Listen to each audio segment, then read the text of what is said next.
well doing? Welcome back to the channel, Off the Underside. Today we've got a very exciting guest. He's a football manager, a football coach. He's coached in England, he's managed abroad in Cambodia and places like that. Really excited to hear his story. It's Mr. Alistair Heath. How are you doing, Alistair? How you doing? You okay? Yeah, all good, mate. Thank you very much for coming on. Really Thank you. appreciate your time, mate. Thank you for inviting me. Thank you very much. No, it's a pleasure, mate. Like I say, how do we look through your career and stuff, and you know how you've been about things? I've been really impressed. So I'm really excited to hear about it. That's Corey up the top for everybody.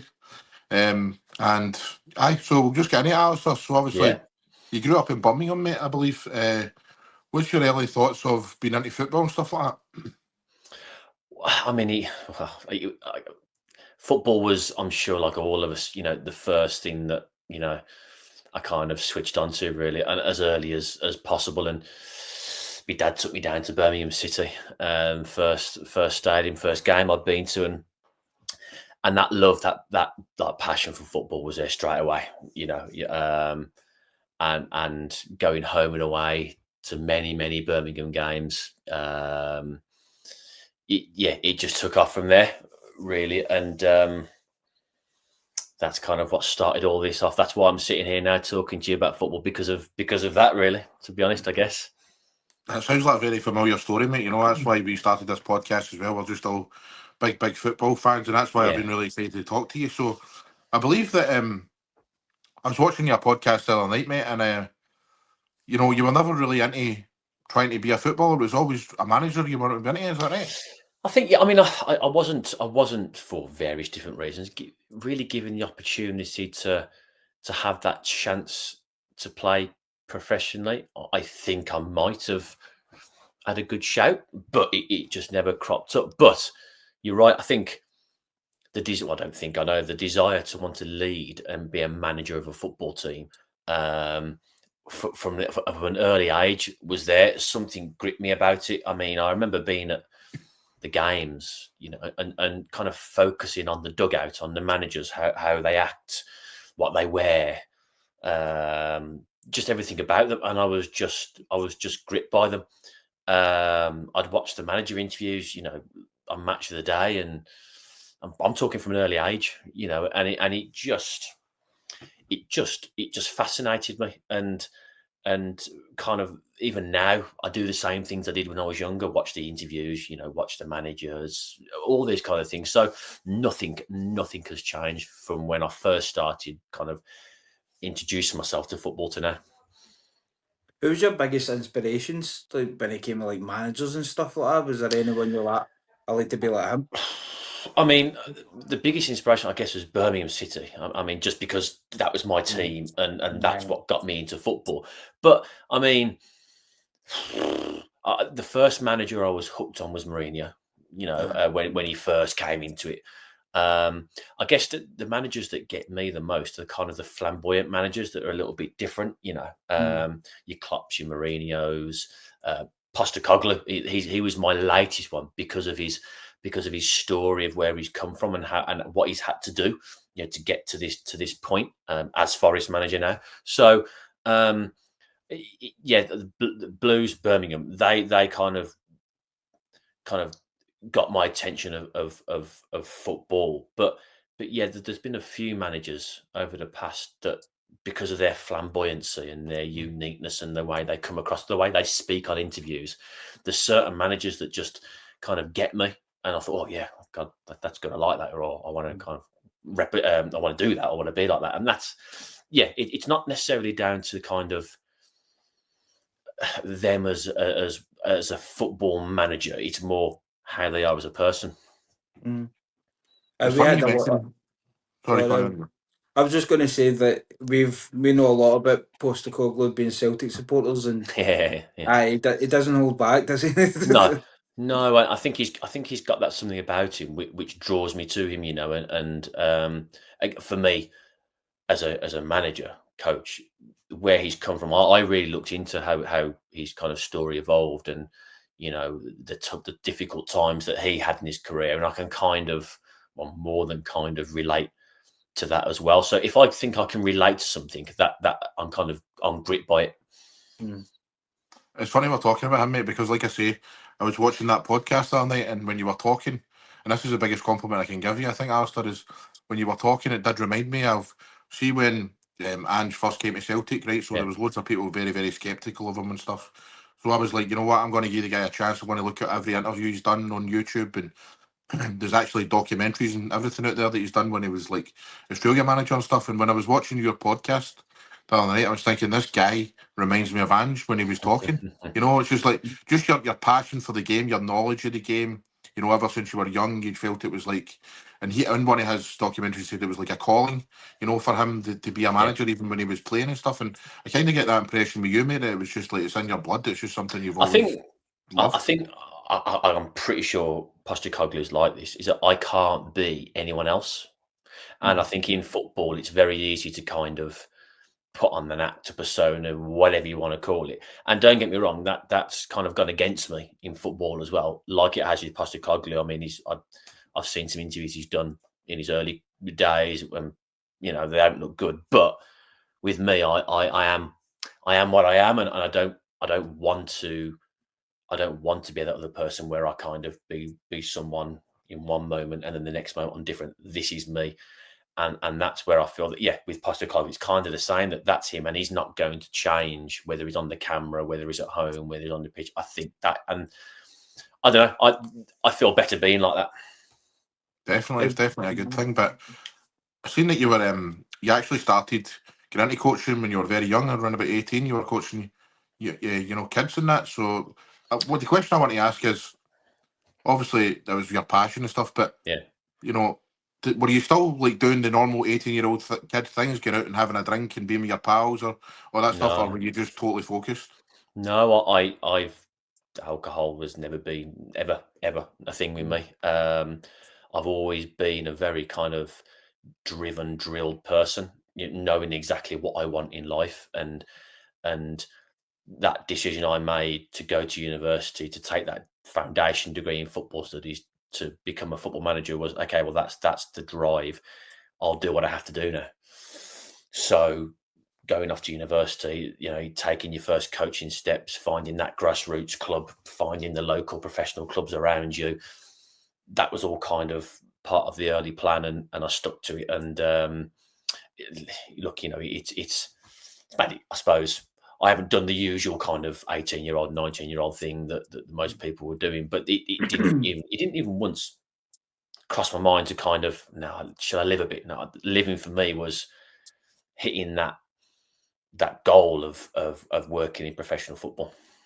Love that. I mean, the thing is, it's like, I think I would have loved to have done that as well, because like I say, I've always been really, really passionate from a young age, and hearing your story about doing that is really, really inspiring. But I don't think I would have had the bravery to do that, mate, you know, because I would have thought, you know, I'm a bit an outsider here, I'm not a football man, you know, I'm not very good at football and that, but I think you're very, very brave as well for actually entering into that kind of that world when you didn't have the football background. Well, it's a risk, but I think if you look back at I'm sure we'll touch it, the last 20 years of my career, everything's been a risk, everything's been a sacrifice, and there's I thrive on that. You know, I didn't ask for it. I didn't sit there and think, okay, these next 20 years, there's going to be a lot of risks, a lot of sacrifices. You know, this is how it's going to work. I just kind of went along with each opportunity, and most opportunities that have come my way, even going off to university and setting out for this, was a risk, because I was essentially, for me, putting aside a lifestyle which most people would kind of have, where, you know, you go and buy your house, you've got enough money to go and do what you want to do, go on holidays, etc., etc. But I put that aside, because the most important thing was, in my mind, the goal, the ambition to work in football. So I'll do what I got to do. See, when it came to like coaching the kids, it's becoming a big thing now that they might be overcoached. Did you try and have a balance and more like have fun, but also you're learning a few things, or were you more of the overcoached? No, I'll openly say I am not one of these modern coaches. You know, I never have been. I'm me, you know, and I don't go by a rule book. I don't go by the textbook. I don't go by the coaching courses. I've designed myself to be, you know, who I am, and I will just be that person on the coaching field at that particular time, and it's a bit flamboyant. It's a bit, unique. It's a bit different, but I'll just coach players. I'll just coach players in the way I would want to be coached.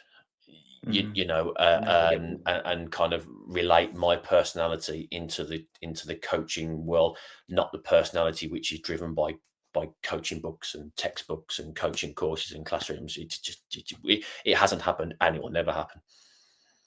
You mentioned that you went to university to do studies in football. Do you believe that has helped you going forward? Do you believe that's a big thing in your life now that's, that you're glad you done? I'm grateful that I got the place on the course, because I walked away from school with absolutely no GCSEs, absolutely nothing at all. So I'm grateful for that, and I'm grateful for the opportunity to do some learning. But I think life experiences have given me the best learning, and I've obviously been grateful for a lot of life experiences. So in terms of the learning, I'm not a great learner. I can't sit in a classroom. I can't take information on board. I try, but I just can't. I am very much a do the job, learn on the job, get it wrong, get it right the next time kind of thing. And that's with everything I've done. So yeah, grateful for the time up there, because essentially University of Derby was part of me getting into football. So grateful from that aspect, but the learning, it's all about the life experiences which have taught me. Fair enough. You bounced around a few academies, like Mansfield and even Birmingham City, like you said. How was that different from, obviously, was it Buxton the first time you were at? Yeah, Buxton. So how was the difference between those academies? Was it night and day? I mean, Buxton was the grassroots club, and that's where I first started, and that was great. I loved it. I started with under 9s, worked my way through to the under 15s. Did the girls team as well, which was really good. So I really kind of got stuck into that, and I was in the mindset of a manager even then. What was I been, like 18, 19, 20? I'm wanting to win every match, and I was even giving players dossiers on how to play the next match. Just daft things like that. I was well into it. But I mean, yeah, Buxton was great. That's where I kind of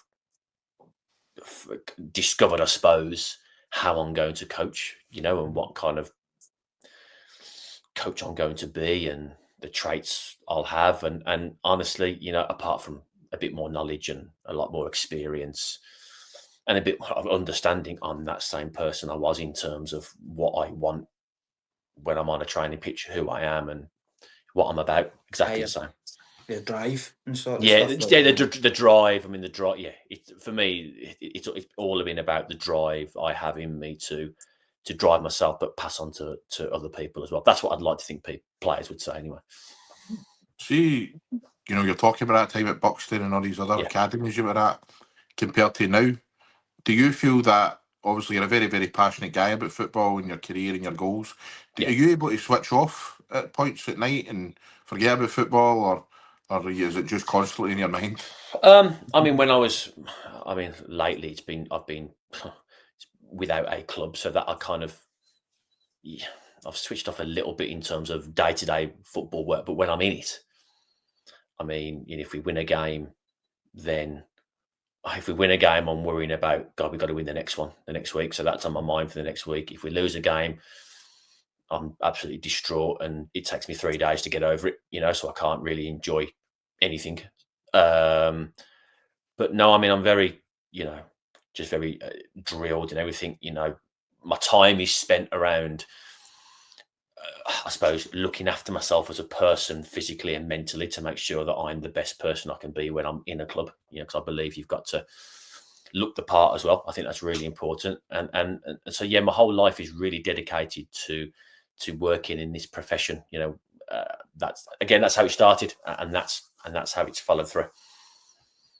Right. I know that you're right in obviously your leadership skills and stuff like that, but was there ever a mistake in your career? Or what was the one big mistake that you can remember, and what did you learn from it? Oh, man. I mean, there's been so many, I don't know whether you call them mistakes or learning experiences. But I mean, when I was managing in Cambodia, my first season with Angkor Tiger, and we drew a game. I think it was the second game we drew a game, and we were all in a huddle out on the pitch, and I'm giving him a bit of a dressing down, and I called out a player.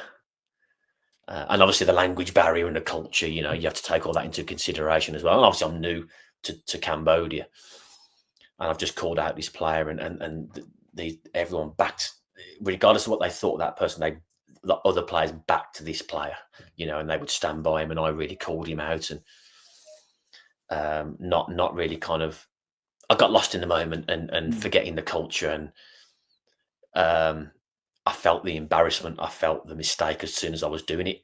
And as I was in the middle of it, I couldn't really stop it because I'd gone too far. And this is my second game in charge. And after that, I thought I'd lost the players completely. That's me done. That was me absolutely done, finished, on, gone, because the players don't really know me. I don't really know them that well yet. And I've just absolutely destroyed a player. When did he really deserve it? Not like I did. But it was the feeling after that game and the next few days afterwards, I thought that I'm gone. I'm done. I will never get these players back. That's it now. Luckily, obviously, I did. And, but from that, just from that moment alone, never mind all the other mistakes I've made in football, that one particular moment, like I say, if I've kind of put myself back into that now, in that pitch now, and the management skills I've learned just from that one moment, better than any course can give you.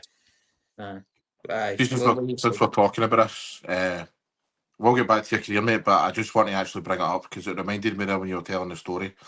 Obviously, Russell Martin's the manager of Rangers up here at the moment, and this is what we've been talking about for a wee while, mate, is how he started and stuff. And in the first game of the season, I don't know how aware you are, mate, but the first game of the season, he came out and he basically tore into the captain and the best player from last season. He didn't name them personally, but he named, he said that there's something wrong with the culture at this club, and changes will need to be made. And then in the following game, he dropped his players. Personally, when I first seen that, I thought that's a huge mistake for a manager to do that in public.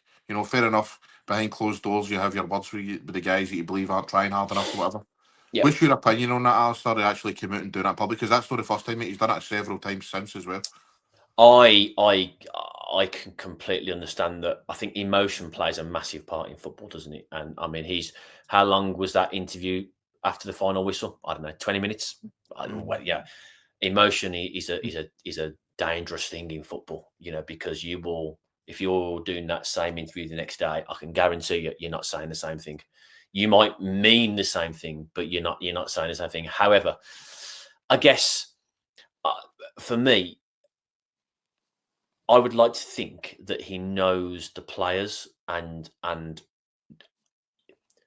you could possibly do it if you are aware that the players that you're calling out will take it okay, depending on how well you know them. Mm-hmm.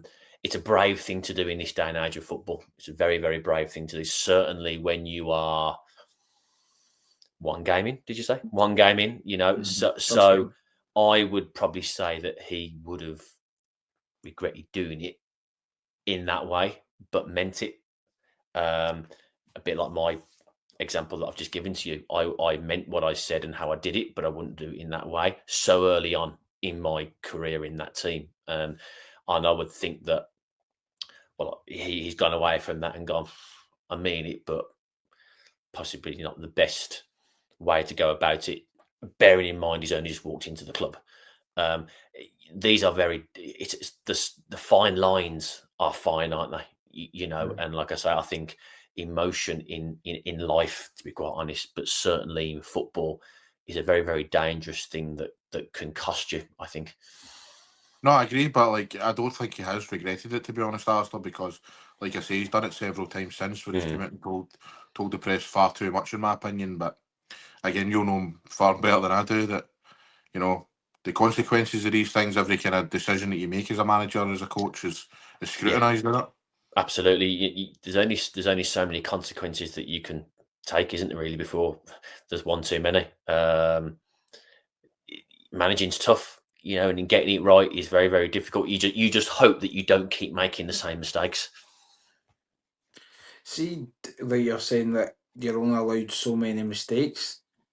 Do you have to be, in no disrespect, a bit mad to want to be a manager? Quite possibly. I mean, I get driven by every element to what being a manager brings, whether that's getting slated by the crowd, whether that's taking the applause, whether that's wins, whether I know losing is not great, but it's almost like a mad adrenaline rush, that is a constant 24/7 thing. And for me, nothing else gives me that in life. I don't know. It's just a very, very unique job role industry that I don't think you can replicate anywhere else. And whatever that job brings, and look, there's a lot of negatives to it, isn't there? Yeah. For me, it's still a rush that you can't, let's say, replicate anywhere else. Yeah, I can get that to an extent. It just seems a bit bananas to me. To be fair, like I love football, and my dream obviously was growing up to play with Celtic and stuff like that. Well, unfortunately, I grew up with 2 left feet, so that was never going to happen. So I never thought that there was a wee period that I thought maybe do your badges and stuff like that, but just like you said, the scrutiny, and if you get to that certain level, I'm just like, I don't think personally I could hack that. So, to be fair, I think I would just tumble up. There's sometimes when I thought back to when I was a keen Birmingham City fan, going home and away, I'm thinking that was a better life. Just going to watch your team home and away, coming home after the 90 minutes, job done, that's it. You sometimes think that was easy, wasn't it, than doing all this? But no, for me, nothing replicates what this job brings. Yeah, fair enough. Let's talk about a bit about your time at Leicester, mate. You were there. Yeah. Under a very successful period where they won the league. What's your memories at that point, being around the club, and have you learnt anything from it? Yeah, well, I mean, I walked into that club the year they survived relegation under Nigel Pearson, and then the next year they won the Premier League. You take the credit, aye? Say again? You take the credit for that? Listen, I've got the Premier League trophy in my room. It was mine. Just everything I've done in football has been a learning experience. Everything, even being out of football, it's been a learning experience. But at Leicester, yeah, I mean, going into Leicester was great. Really lucky to land the jobs that I did there. A lot of coaches that I learned a lot off. From academy coaches to the senior coaches. The late Craig Shakespeare was really good in me. He gave me a lot of time, a lot of mentoring. And the players, some of the players that I've worked with, who have gone on to, as we speak, play senior football now, not just in England, in other countries as well.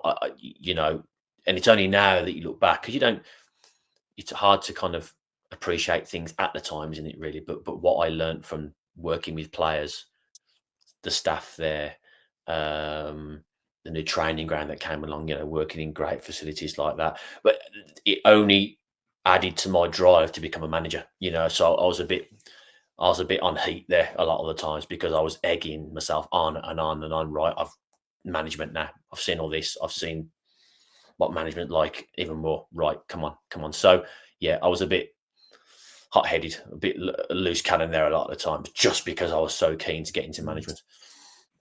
Did you ever feel like a great sense of pride when you see, like you said, the players that you had in your academies going off and having such a wonderful career? Do you feel a bit of responsibility? No, I'm just happy for them, to be quite honest. I mean, I love to see the players that I've worked with doing well, because I think any kids that can come through and form a career in this day and age of football is so difficult, so tough, so when I see them excelling, I just think it's great. I don't really think about the work I've done with him. I just as people, I'm just really happy for them. I just love seeing this. Who's been the players that have been the most successful since you've I mean, there's been a lot in Asia. Not many wouldn't know. There's a lot of players have gone on to play professionally in Thailand, which has been good. Belgium as well. I mean, I watched Birmingham City against Leicester the other week and last week. Sorry, and Louis Page, he was with me. He's come through to the first team at 17, I think 17. There's Jake Evans, who I work with, who's again 16 or 17. He's in and around the first team now. There's I mean, there's not just them. There's players that are in the 21s. You know that I wouldn't be surprised if they make it into the senior squad at some point. You know, in the coming months and this season. They're just. I was there when kind of the 14s and the 15s at that time at Leicester, so that now they are in that kind of first team bracket, and you could tell at the time, you know, when I was working with these players, that God, you know, as long as it's not a catastrophe, these are good players. It's not just their ability; it's their mindset, you know, and they've got it all. And so, for me, like I said, I'm just really happy that these players are making a career out of something which is incredibly tough and difficult to get into. You know, so the younger you are to get in, the better. Definitely. And you were there for 6 years, and after that, you got your I was going to say dream job, but your first managerial that you've achieved the dream to the extent. But how did that come about, going from Leicester to Cambodia? I was kind of it was at the point where I was probably head scratching around, going, okay, been here 6-7 years now. How am I going to make that breakthrough? Is it going to happen? And this call came from an agency about a job in Cambodia. And the talks with the club, 2 or 3 rounds of talks, and then that job was offered. Obviously, didn't know much about Cambodia and the Cambodian Premier League. Tried to do a bit of research, but it's difficult to kind of get a feel for it when you're not there. It's so difficult, you know, as in the country. And all that was left to do was kind of make the decision of, okay, he's that, as I talked about earlier on, he's that next sacrifice and that next risk. You're leaving Leicester, great club, great academy, great facilities, your home life, all those kind of things. Do you make the jump? I was always going to do it. You know, it was always going to happen. It just took me 2 or 3 weeks to adjust to doing that, and then took the job, and then off I went. I mean, to actually make that leap is incredible. I mean, you mentioned earlier how everything's been a risk, but I just need to keep mentioning how brave that is. I mean, there's loads of people, mate, that would be like, no, I am not. I don't care how passionate I am about being a manager. To actually go to that part of the world and go and learn your craft and that. But like, what was the differences between managing kind of younger kids and that to grown men? Obviously, I know you're very, very keen on leadership and stuff. So, what did you learn? You know, transitioning into that. You know, I think footballers are all the same in a lot of ways. You've just got to understand the personality. Now, look, I had the challenge of understanding personalities from a different culture. You know, the Cambodian culture, similar to the Thai one, which obviously I'd worked with as well. So I didn't really see much of a difference. For me, it was just about understanding how they tick with their cultural mindset, you know, because there was the Cambodian players, but then I also worked with players from Japan, South Korea, Brazil, Spain, you know, another country. So it was just a kind of about adjusting to the cultural aspect, really. I'd done bits in Greece that year that I'd moved to Cambodia. So I had a bit of experience there, but it was just about culturally, really, because for me, you know, they all have different personalities. Doesn't matter how old you are, and it's just about understanding that personality and trying to get on board with it, and understanding that everyone's going to be a bit different. You know, I'm very different, so you know, I understand that everyone comes with that little bit of uniqueness. So I transitioned to it straight away. You know, that for me was the easy part. How did you earn the respect of players when you didn't come from like a professional playing background? I think so. I think because of I'm speaking, not in a kind of, how do I say this without kind of bigging myself up? I think I've tried to make the effort to portray myself as this person that, well, he looks like he knows what he's on about.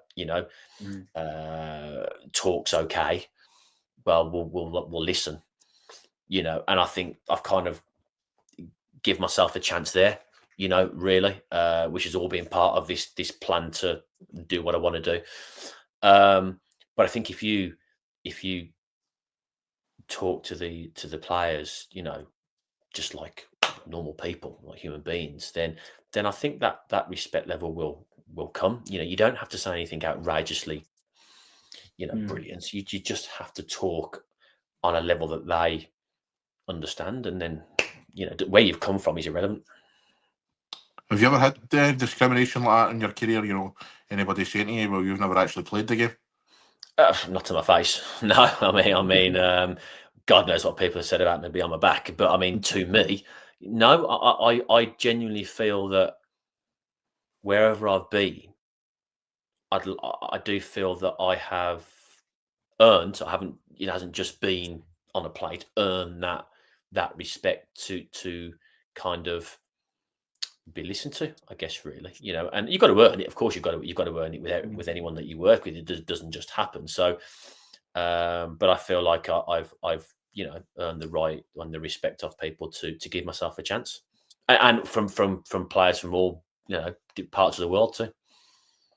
That's good to hear. That is good to hear, because when I watch kind of interviews with footballers and that, a lot of them are kind of well, I've been involved in the game, or especially if they're arguing with somebody on like a panel or something. It's like, listen, I've been there, I've done that. You know what I mean? So it's good that you've never had that experience. No. I mean, like I say, it might be completely different when I'm not there, but face to face, it's been okay. In your view, what's the difference of being a coach and an actual true leader? I mean, leadership. Wow, it's for me, and I can only speak for me. Leadership is looking after, however old they are, people, and basically bringing them up. It doesn't matter how old they are. You are leading a team. You're leading an individual, and it's your responsibility for how they live their life. How they portray themselves, how they are as people. Because I think a coach is just coaching them as football players. A leader is coaching them as people. For me, it's so easy to forget when you're a coach that they are actually people as well. When I used to watch football when I was really younger, I'd go to the games and I'd forget, to me, that they weren't people who had a life. They were just footballers, and it was hard to imagine that they had a life away from football. I just saw them as footballers, and I was only young when I was thinking that. But now, as a manager especially, for me, again, you're leading these people through battles. You're leading them through life. So you're coaching them as footballers, but you're leading and developing them as people as well. And I take, and I did, and I will continue to take great pride in how they develop as a person as well. And I've worked with many players who had difficulties in their life, their personalities, and seeing that evolve, is even better than actually them improving as a footballer in some ways. So, but leading is difficult. Leading is difficult if you don't pay the leadership element enough respect. And you do forget, like, I'm coming off for 32 and I go to the football and stuff like that, and I do forget from time to time. I do think in my head that they pretty much stay in the stadium after they're just coming out on the Saturday. Stuff like, you forget that they've got lives and their own problems and stuff like that. So when they do play bad, it's not really necessarily that they don't have the talent or something like that. But it's easy to forget. But when you're leading, you can't forget. If you do forget, then that's when you've had it. I mean, I totally agree with what you're saying as well, but it's not just the players and stuff. I think every kind of time I've seen a top manager talk, it's, it's the whole club, it's like, Sir Alex Ferguson, he knew who the dinner ladies were, everybody who was involved in the club, the guy that, washed the cars, everything involved in the club, he knows exactly who they are in that. And, that's why I mentioned the Russell Martin thing earlier on, because I don't believe a top manager would do that, like, as you say, you need to look after your players, you need to kind of defend them in situations and that. So I agree, mate. Is that something you do as well? Like, you take a whole kind of look at the whole club and you just want to know everybody involved? And I suppose this is working against me in some ways, because obviously now the head coach title, now the actual manager aspect doesn't really exist anymore, does it? Your Fergusons, your Wengers. I mean, I see myself as a manager still, which I know is not the kind of way it works anymore. But when I was managing in Cambodia, if we lost a game, the city wasn't that big. I was embarrassed when I walked out in the streets, for 2 or 3 days, because I felt the pain and the disappointment of letting the city down, letting these people down. And to me,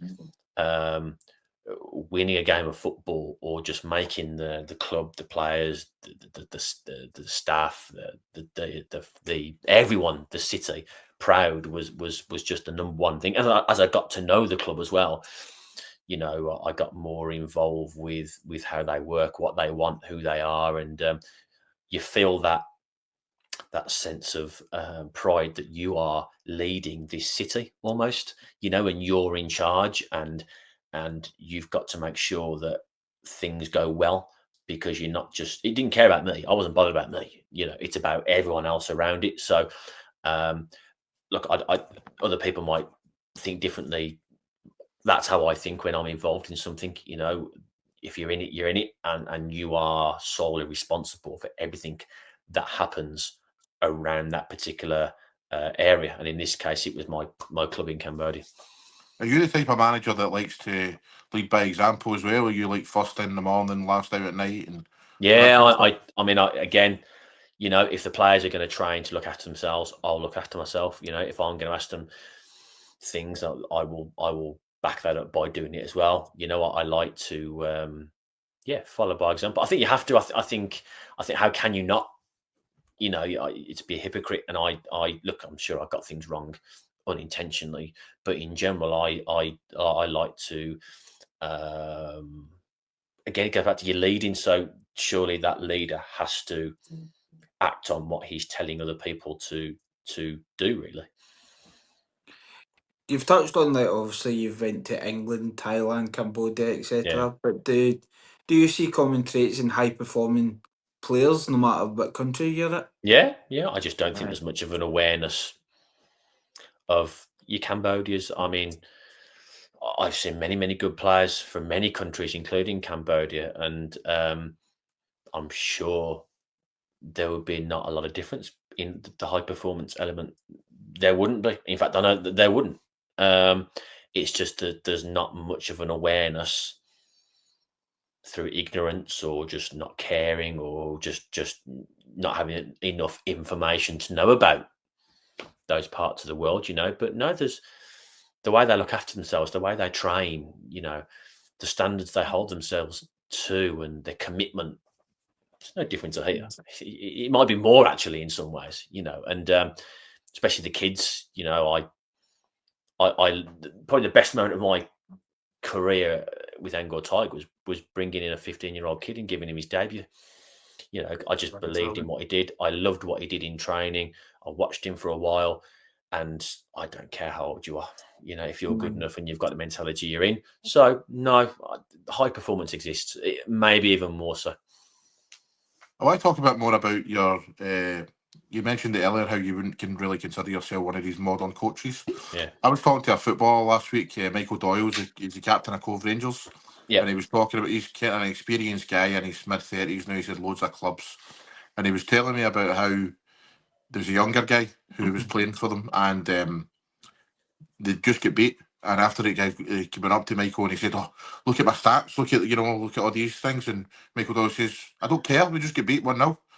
So are you a manager that is really, really focused on stats? Because obviously, as an obsession these days, isn't it? With all these kind of numbers and stuff. Or are you kind of old school like that? I mean, we all want good possession of the ball. We all want 80% possession. And look, I love to keep the ball. I'm not going to say I don't. I do. I want possession of the ball because you're not going to lose a game if you've got the ball. It's nice to see nice stats, but at the end of the day, if we've lost, don't talk to me for 3 days. I hate losing. I hate losing. It's something that has always griped me.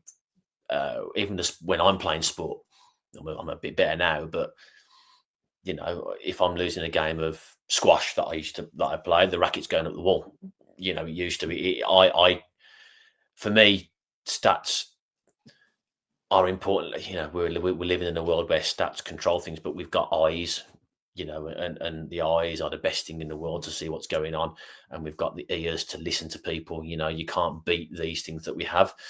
So yeah, I love keeping possession of the ball. I love seeing nice, pretty stats. But if we've lost, then it doesn't really matter about that.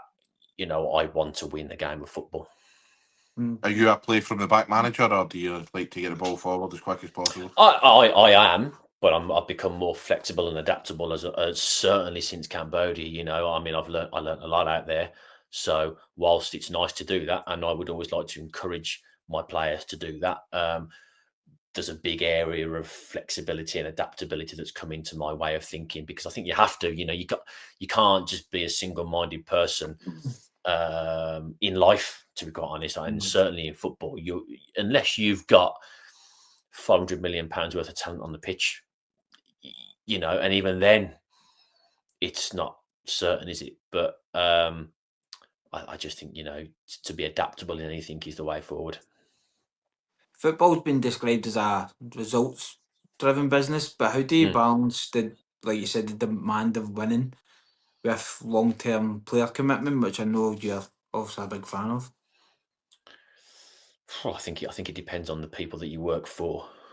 I think that's really, really important. I think you have to come in very early on and set your goals of what you're looking to achieve. I think it depends on the club as well. And I think this day and age, I think I touched on it earlier, that the players are getting younger and younger coming into a first team environment, because that's how difficult it is. I think if you are 17 and you're not training in the first team these days, I think you've had it for that club, really. So the demands are getting higher, which they should do, so I think development development's important. It's very tricky, I think, isn't it, for managers to who are under pressure to get results. And I found that out. I threw a 15-year-old in, and obviously in the back of your mind you're going, oh, blimey, this. But you have to back yourself. You have to back yourself in what you're doing, and that is the most important thing, is backing yourself in everything that you do, and kind of not leaving it out there. You stick to what you want to do, and you do it, and you live and die by what you do. I fair play to you for that, because look at the modern day. It's all about money. You can just throw cash at everything, and I don't think young players get even as much of a chance, even as up to about maybe 10, 15 years ago.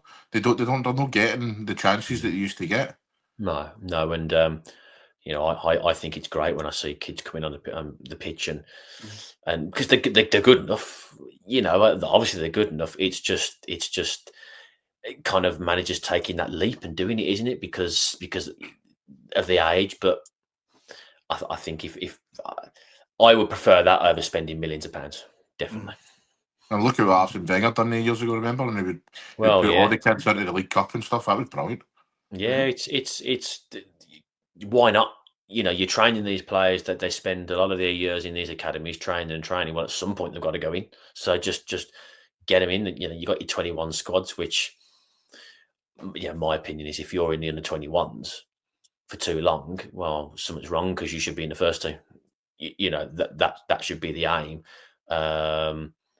But it's a tough industry, isn't it? You know, it's financial as well, and there's a lot of risk, and managers, I'm sure they want to put them in, but it's that, can they do it? Can they not? But you got to stick to what you want to do and do it. No risk and no reward, because Exactly. looking at the Liverpool Newcastle game, the boys scored the winners, only 16. There you go. There you go. You got it's you'll probably get rewarded more, I would have thought. No, you know, because I don't think you can foul, because the fans all love it. They'll see this kid come on who's 15, 16, 17. That player won't be able to do anything wrong, really. You know, and you can only gain from it, can't you? Really? Definitely. What role do discipline and consistency play in sustaining high performance, both for players and coaches?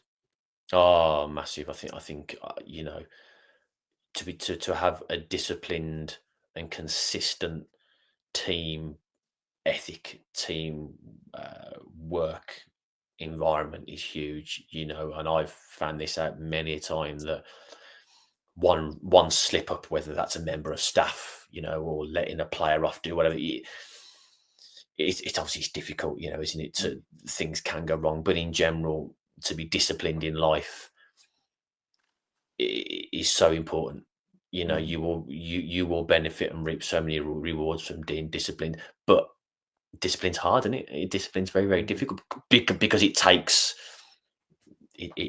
a lot of effort and a lot of commitment to be disciplined. The easy thing is in life is to not be disciplined, isn't it? That's very easy to do. We can all be undisciplined if we want, you know, but to be disciplined as a team, and the consistency. Once you're disciplined, that consistency will come. But it's obviously a lot harder than just saying that we're going to be disciplined and that consistency will come. It's easy to say, but to implement it, it's difficult. Even the top coaches, they struggle with stuff like that, when you see players not performing well, but you can kind of see it's a bit of laziness on their side. So is that what you mean? Like, if that player's not fully committed, then could all go pop? Yeah, even staff.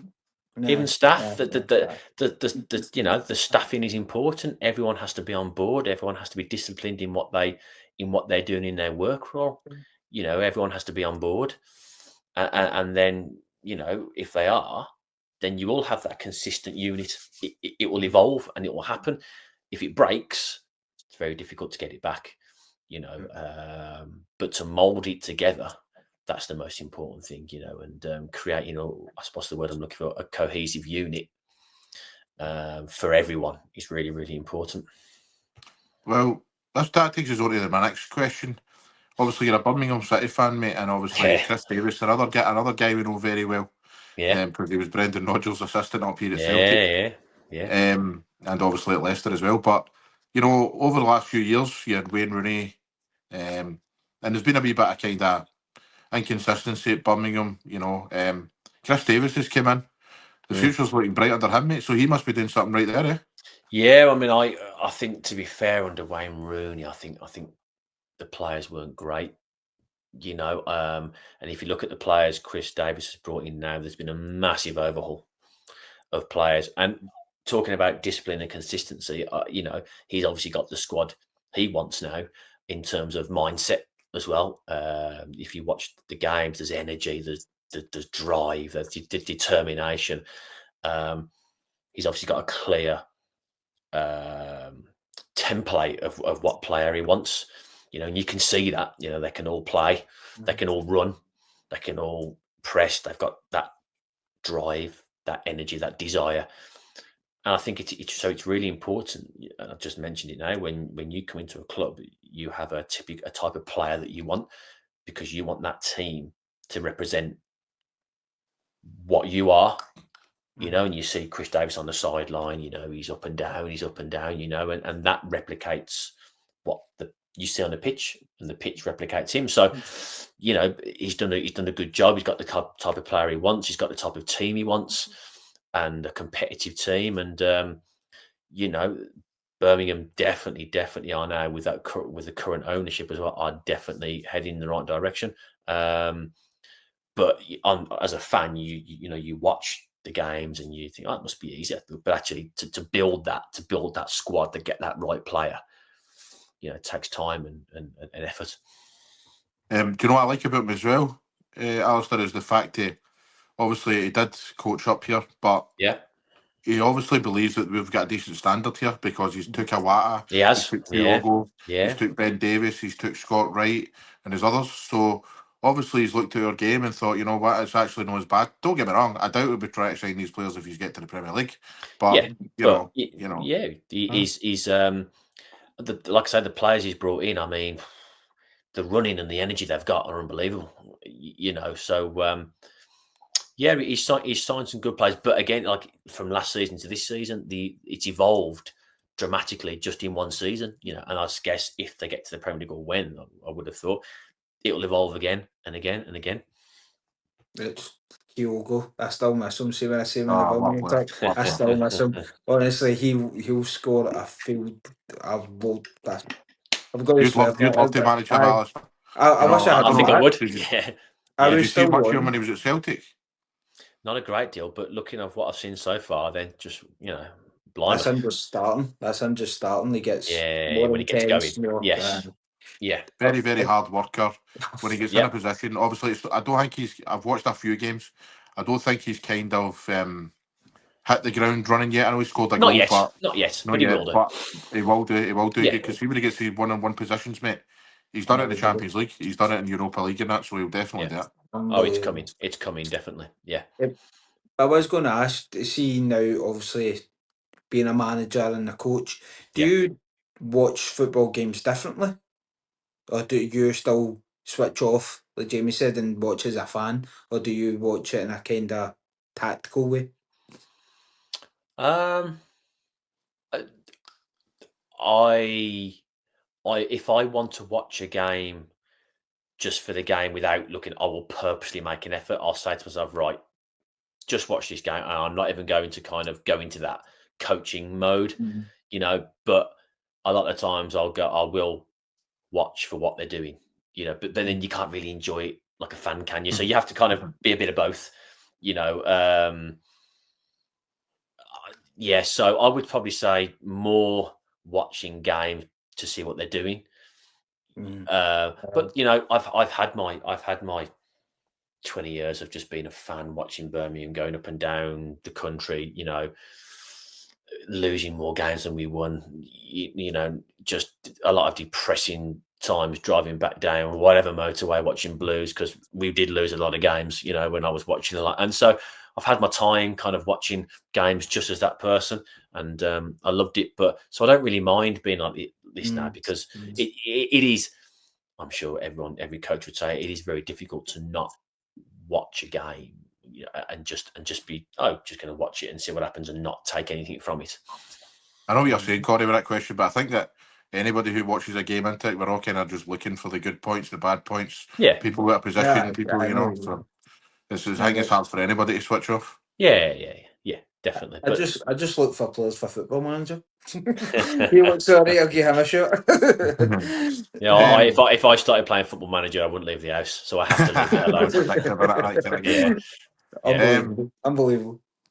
Alistair, you've been throughout the world coaching and stuff. What is your hopes for the future, mate? I know you're currently not at a club. I don't really know why. I mean, I don't understand that, but somebody should be taking a punt on you. And so what is your hopes? I think my hopes are to learn everything I've learned from the last 2 years. There's been a lot of learning in life, not just football learning, a lot of life learning. I'd like to think that I have kind of become a better person as well from what I've kind of experienced in these last couple of years, football and non-football. So I'm looking to achieve the maximum I can achieve in football, whether that's in England, whether that's abroad, managing a team, bringing success to a team, and kind of enjoying. I got a good taste of it in Cambodia. I got a real good taste of it, and learning everything I've learned from that experience, and Lithuania afterwards briefly. And like I say, everything else that I have learned in and out of football, because it's been a tough couple of years, just to get back serious for a few seconds. It's been quite tough. So for me, it's now putting everything I've learned into the coming roles, and love managing again, love managing players, working with players again. I miss working with players. I miss the day-to-day working environments that you have,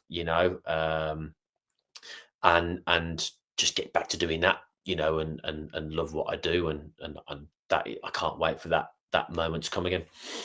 I don't really know how it works with football, to be honest with you, but are you looking for opportunities out there, and do you just need to apply for them, or do you need to wait for the phone ringing, or how does that work? It's a bit of everything. It's a bit of everything, whether it's applying, agents, someone mentions something to you. It can, but it has to be. I'd like it to be. Sorry, the right role. The next one for me is really, really important. So getting that right, it is important for me. But just to give everything I've got again, I can't wait to do that. I hope you come to Scotland. I think you'd be great up here, to be honest. Definitely. No, I think I was in Scotland. I went to watch Livingston last season. Sorry about that. Sorry about that's unfortunate. Well, it was cold. Gotta be honest, it was cold, and there was only one side of the stand open. I think is it an artificial pitch? Is that right? Yes. As well? Yeah. And the manager, now I forget his name, but David Martin. Yeah, I mean, different, but no, it was good. It was good. So I'd love to come to Scotland. To be honest, I've been up there a few times. It's I've experienced the warmer climate, so I've got to experience the colder climate. No, exactly, mate. I think you'd up here, especially your style of play and your attitude and all that. I think that would do well. Yeah, well, listen, it would be great. So like I say, I'm just really waiting for that right opportunity to come along, and looking forward to it. No problem, mate. Sorry, I was just going to ask, would you go back to coaching, or does it have to necessarily be a manager? I think I see myself as a manager, and I see myself as leading people, and I've loved coaching. I've coached many players. I'd like to think I've helped players, but the managing gives you that buzz, that buzz of it's all on you, and you've got to sort this out. And so if it is a managerial role, then happy days. That's okay. Brilliant, Alistair. I knew this was going to be a very fascinating conversation. That's exactly what it turned out to be. Definitely. Really wish you nothing but success for the future, mate. Honestly, I'm genuinely going to be rooting for you forever now. So thank you very much. It's been good to talk to you both. Thank you very much. Cheers, mate. Thank you very much. Thank you. Thank you, guys. Bye-bye.